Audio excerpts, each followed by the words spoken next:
Samajwadi party की सरकार हो गई या यूपीए कांग्रेस की सरकार हो गई, इन्होंने मुसलमानों को केवल डराया है, धमकाया है बीजेपी के नाम पर। हर तरफ चंगा ही चंगा है, कोई दंगा नहीं है। आप देख रहे हैं कि समाजवादी पार्टी की सरकार में आए दिन दंगा फसाद, कम्युनल वायलेंस होते रहते हैं। जो अपराध के श्रेणी में आते हैं उनके ऊपर जो है बुलडोजर चलता है, न कि धर्म के आधार पर। ये जानबूझ के बोलते हैं कि मुसलमानों को भाजपा सताती है क्योंकि मुसलमान भाजपा में ना जाए।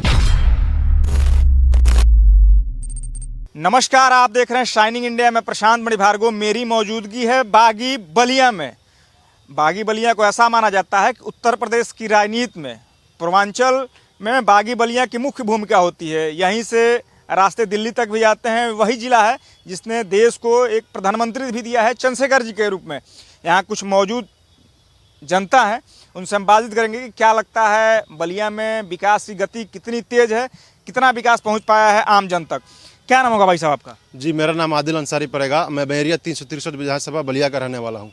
जी, क्या लग रहा है कि सबसे पहले तो बताइए कि बलिया में कितनी विकास पहुंच पाई है सरकार के द्वारा योगी जी के कार्यकाल में?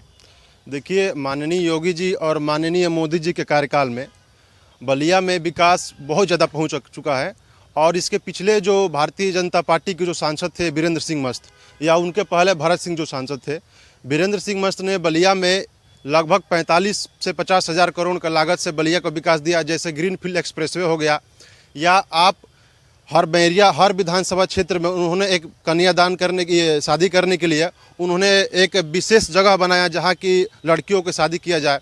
और उन्होंने बहुत सारे बलिया का ऐसे काम किया जैसे कि सड़क तक कनेक्टिविटी उन्होंने पूरा गांव से लेकर और शहर तक जोड़ दिया, ताकि जो भी किसान है उनको शहर तक अपने रॉ मटेरियल, फ्रूट्स और वेजिटेबल पहुंचाने में किसी प्रकार का कोई दिक्कत नहीं होगा। तो ये एक बहुत बड़ी उपलब्धि है।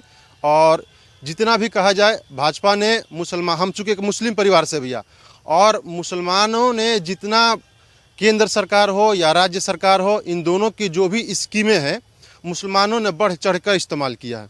मैं मोदी जी और योगी जी से बहुत ही संतुष्ट हूँ और मैं खुश हूँ। खास इन लोग 20 साल पहले और भारत में और उत्तर प्रदेश में सरकारें बनी होती तो हम लोग और आगे चलते। जो कि हम लोग की जो समाजवादी पार्टी की सरकार हो गई या यूपीए कांग्रेस की सरकार हो गई, इन्होंने मुसलमानों को केवल डराया है, धमकाया है बीजेपी के नाम पर। और ये लोग कहते हैं कि हम मुसलमानों के रहनुमा हैं, और यही लोग खुद मुसलमानों के पेट में खंजर घोंपने का काम कर रहे हैं। क्योंकि आप समझ लिए कि जब हमारा मुल्क आज़ाद हुआ 1947 में, उसके बाद से देखा जाए कि भारत में जो मुसलमानों और अल्पसंख्यकों का जो सहभागिता था लगभग 23%, 23.9% था। और मुसलमानों का ही कांग्रेस और समाजवादी का सरकार रहते रहते 2014 तक का हम लोग रिपोर्ट देखा जाए सच्चर कमेटी का, उसमें बताया गया, मनमोहन सिंह का रिपोर्ट है वो, उसमें ये बताया गया है कि सच्चर कमेटी में कि 2014 तक मुसलमानों का जो सहभागिता है सरकारी विभाग में वो 1% हो गया है। तो कहने का मतलब यह कि यदि कांग्रेस और समाजवादी मुसलमानों की सरकार होती तो 23% से उठकर वह 63, 70, 80% तक हो जाता, ना कि घटता। तो ये लोग मुसलमानों को बहलाने का, फुसलाने का काम करते हैं। मुसलमानों का असली विकास जो है वो भारतीय जनता पार्टी में। आज नरेंद्र मोदी द्वारा जो आयुष्मान भारत कार्ड दिया जा रहा है, प्रति वर्ष 5 लाख रुपये दिया जा रहा है। चूँकि मैंने उस कार्ड से अपने बाबूजी का इलाज भी कराया है, तो मैं कैसे कहूँ कि भाजपा जो है मुसलमानों का दुश्मन है या भाजपा मुसलमानों के मतलब जो है काम नहीं करती। मैं संतुष्ट हूँ। क्या लग रहा है उत्तर प्रदेश माफिया मुक्त बन गया है कि अभी भी मामला बचा हुआ है? देखिए, मैं आपको सबसे पहले चूँकि उत्तर प्रदेश में महाराज जी का सरकार 17 में बना, उसके पहले हम जिक्र कर लेते हैं समाजवादी पार्टी की सरकार में। समाजवादी पार्टी की सरकार में हर दिन आप सोकर जब उठते थे तो हर दिन टीवी में, अखबारों में यही समाचार पढ़ने को मिलता था कि फलाना आज जो है यहाँ दंगा हो गया, कल वहाँ दंगा हो गया। और भाजपा की सरकार में ऐसे बिल्कुल देखने को नहीं हुआ। समाजवादी पार्टी की सरकार में आए दिन दंगा फसाद, कम्युनल वायलेंस होते रहते हैं। आए दिन व्यापारी को लूटे जा रहे थे, महिलाएं जो है अपने आप को सुरक्षित महसूस नहीं करती थी। आज जाके वही अब बलिया में देख लीजिए, रात के 8, 9, 10, 11 बजे तक महिलाएं आसानी रूप से घूमती रहती है, किसी प्रकार का कोई दिक्कत नहीं होती है। और यहाँ किसी प्रकार का माननीय महाराज जी के सरकार में किसी भी प्रकार का कम्युनल वायलेंस नहीं हुआ। तो कानून व्यवस्था के मामले में भाजपा सरकार बिल्कुल प्रखर उतरी है। जीरो टॉलरेंस की मतलब जो इनका नीति है काफ़ी अच्छा है। और रही दूसरी बात कि वाकई में भू माफिया जितने भी आतंकवादी प्रवृत्ति के लोग थे वाकई में ख़त्म हो चुके हैं। कुछ लोग बचे हुए हैं तो उत्तर प्रदेश छोड़ दिए हैं। यानी कहा जाए कि कानून के मामला में अभी पूरे भारत में उत्तर प्रदेश नंबर 1 पर है। फिर आपके ऊपर आते हैं, भाई साहब से भी जान लेते हैं। जैसा कि भाई साहब कह रहे हैं कि कानून व्यवस्था उत्तर प्रदेश की जब से योगी आदित्यनाथ की सरकार आई है तब से काफ़ी बेहतर हो गई है, आपका क्या मानना है? बिल्कुल सही भाई साहब ने बताया, आपके मीडिया के माध्यम से मैं भी बता देना चाहता हूँ कि देखिए हमारी उत्तर प्रदेश के सरकार माननीय मुख्यमंत्री योगी आदित्यनाथ जी के सरकार में हर तरफ चंगा ही चंगा है, कोई दंगा नहीं है। आप देख रहे हैं कि यहाँ के जितने भी कॉलेज है, जो इंटर कॉलेज हैं या डिग्री कॉलेज है, जहाँ पे सिर्फ महिलाएं पढ़ती हैं, बालिका पढ़ती हैं, वो अपने आप को हमेशा सुरक्षित महसूस कर रही हैं। दिन हो या रात कभी भी वो आगमन कर सकती हैं, घर मार्केट कहीं भी आना जाना वो अपने आप को सुरक्षित महसूस कर रही हैं। और यहाँ पे जो भी व्यापारी एक ठेला लगाने वाला भी अपने आप को महसूस करे ना, उससे कोई तगादा कर रहा है, ना कोई टैक्स वसूली कर रहा है, ना कोई धमकी दे रहा है। इस सरकार में एक बहुत ही अच्छी चीज़ है कि कोई भी व्यापारी हो, एक ठेला वाला भी हो, अपने आप को सुरक्षित महसूस करके और कहीं भी अपना जीवन भरण पोषण सुरक्षित महसूस कर रहा है। वो योगी सरकार में एक सबसे बड़ी चीज़ जो हुई कि अभी तक दंगे के मामले देखने को नहीं मिले, ये सरकार की कितनी बड़ी उपलब्धि मानते हैं? जी, बहुत बड़ी उपलब्धि है। चूँकि देखिए, जब भी दंगे फसाद होते हैं तो उसमें मुख्य तौर पे जितने भी गरीब तबके के लोग हैं या अल्पसंख्यक समाज के लोग हैं या दलित वर्ग, जितने भी गरीब तबके के लोग हैं, इनको ज़्यादा प्रभावित पड़ता है। तो जैसे कि पहले जहाँ भी दंगा होता है तो वहाँ सबसे ज़्यादा प्रभावित गरीब तबके के लोग होते हैं। और जब से महाराज जी का सरकार आया तब से किसी प्रकार का कोई दंगा, कम्युनल वायलेंस नहीं हुआ या किसी प्रकार का जो है हिंसा नहीं हुई है। तो ये एक सरकार की बहुत बड़ी उपलब्धि है। चाहे वो संभल का हो या मुजफ्फरनगर का हो या कौशाम्बी हो या चित्रकूट हो, जहाँ भी जाइए आपको लगेगा कि हाँ, संविधान का राज चल रहा है, कानून का राज चल रहा है इस महाराज जी के सरकार में। आपने अभी अल्पसंख्यक का जिक्र किया, लेकिन अखिलेश यादव इसके विपरीत बात करते हैं। अखिलेश यादव ऐसी बात करते हैं कि योगी आदित्यनाथ के कार्यकाल में एक विशेष समुदाय यानी कि मुस्लिम समुदाय को दबाया जाता है, क्या मानना है आपका? देखिए, अखिलेश यादव जी है और राहुल गांधी जी, जो कि लोग राहुल गांधी को लोग पप्पू बोलते हैं, लेकिन मेरा यह मानना भी सही है, क्योंकि वो लोग शुरू से ही मुसलमानों को डरा धमका के और अपना बैंक वोट के लिए वो लोग कहते हैं कि बीजेपी जो है उनको कि ये कर रही है, डरा रही है, धमका रही है, लेकिन ऐसा कुछ नहीं है। अब हमको देख लिया, हम बिल्कुल स्वतंत्र रूप से रहते हैं, बिल्कुल स्वतंत्र रूप से काम करते हैं, हमें किसी प्रकार का कोई दिक्कत नहीं होती है। तो ये जो है विपक्ष के लोग निशाना साधते हैं कि मुसलमान जो है भाजपा में सुरक्षित नहीं है या भाजपा से जो मुसलमान को दिक्कत है, ऐसा कोई दिक्कत नहीं है। मैं तो ये कह दूंगा कि भाजपा सरकार में ही मुसलमानों को सबसे ज़्यादा फायदा हुआ है।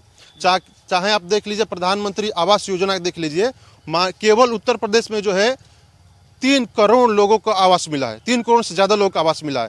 तो अगर जो है भाजपा सरकार जो है, जो भी इनकी नीतियां है, जो भी इनकी स्कीम है, वो जाति मजहब और बिरादरी देखकर नहीं दिया जाता है, वो पात्रता हिसाब देखकर दिया जाता है। जो भी लोग पात्र है उनको योजना का लाभ जरूर मिलेगा।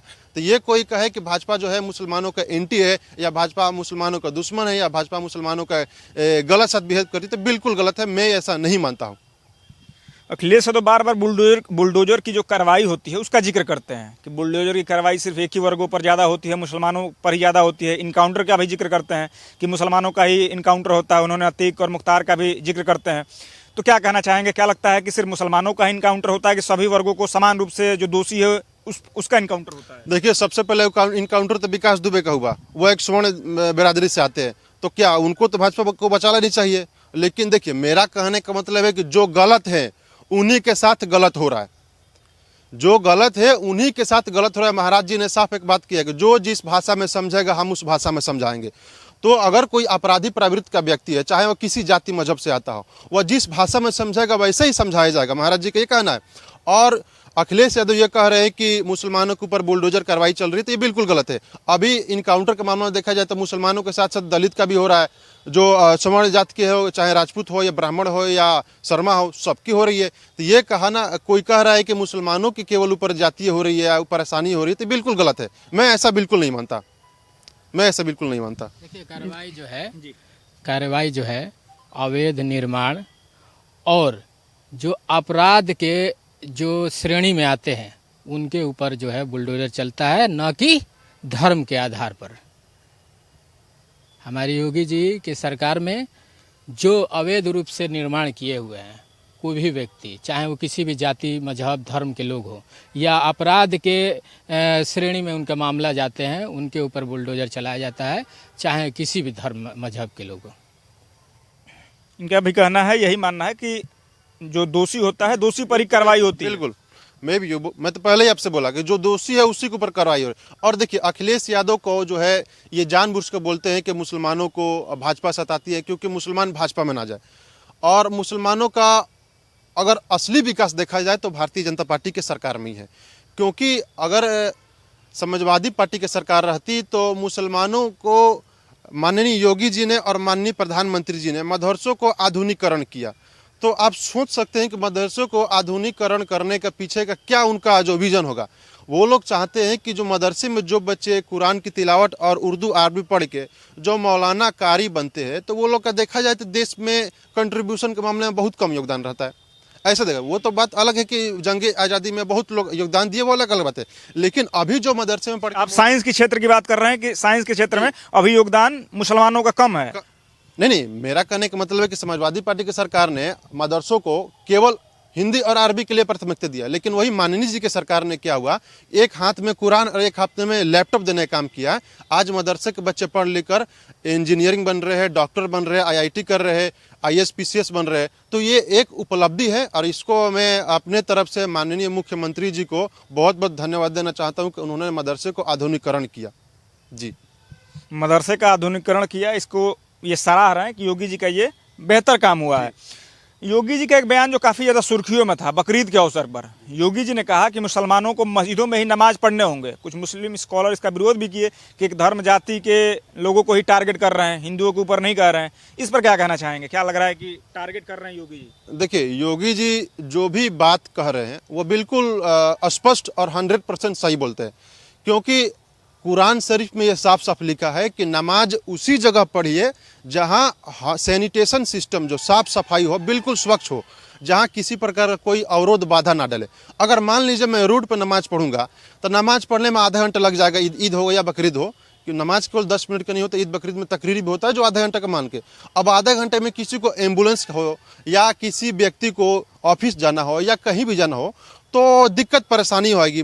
और रोड पे चूंकि कुरान ने बता दिया है कि रोड पे नमाज पढ़ना जायज़ नहीं है, तो नमाज के लिए सबसे अति उत्तम जगह मस्जिद ही या घर पे पढ़िए, क्योंकि वहाँ साफ़ सफाई हमेशा बरकरार रहेगा और रोड पे साफ़ सफाई नहीं रहेगी, सिक्योरिटी भी रोड पे नहीं रहेगी।